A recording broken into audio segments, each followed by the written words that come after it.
प्रधानमंत्री डॉक्टर मनमोहन सिंह ने देश के किसानों को रिकॉर्ड अनाज पैदावार के लिए बधाई दी है। गुजरात के बनासकांठा से आए करीब 750 किसानों को नई दिल्ली में संबोधित करते हुए प्रधानमंत्री ने नई और वैज्ञानिक तकनीक अपनाने के लिए भी किसानों को बधाई दी। उन्होंने कहा कि चुनौतीपूर्ण माहौल में पैदावार बढ़ाना मुश्किल काम था। उन्होंने कहा कि खेती में सरकार की पहलों पर सकारात्मक रुख अपनाते हुए किसानों ने बेहतर नतीजे दिए हैं। देश की बढ़ती हुई आबादी के लिए अनाज और दूसरी फसलों की पैदावार बढ़ाना एक चुनौती भरा काम है।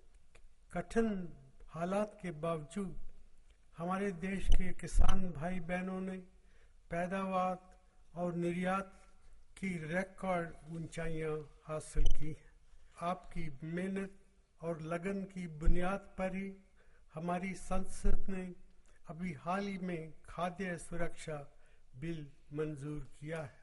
प्रधानमंत्री ने कहा कि देश के किसानों को हर मुमकिन सुविधाएं मुहैया कराना सरकार की कोशिश है और 12वीं पंचवर्षीय योजना में कृषि विकास की दर को 4% रखने का लक्ष्य सरकार ने सामने रखा है और इसके लिए 11वीं योजना के मुकाबले 12वीं योजना में दोगुनी रकम का प्रावधान किया गया है। हमने 12वीं पंचवर्षीय योजना में 4% कृषि विकास की दर प्राप्त करने का लक्ष्य रखा है।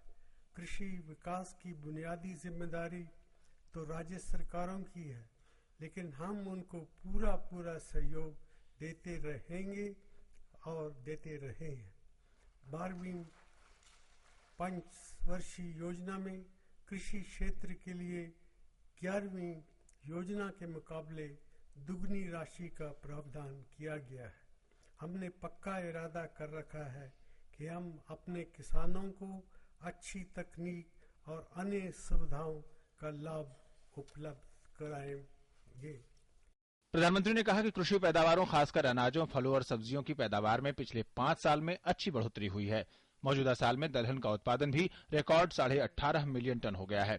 डॉक्टर मनमोहन सिंह ने कहा कि सरकार किसानों को बिजली, कर्ज, पानी और खाद की सुविधा आसानी से दिलवाने की कोशिश कर रही है और पिछले 5-6 साल में सरकार ने खरीद कीमतों को लगभग दोगुना कर दिया है। मंजी ठाकुर, डीडी न्यूज, दिल्ली।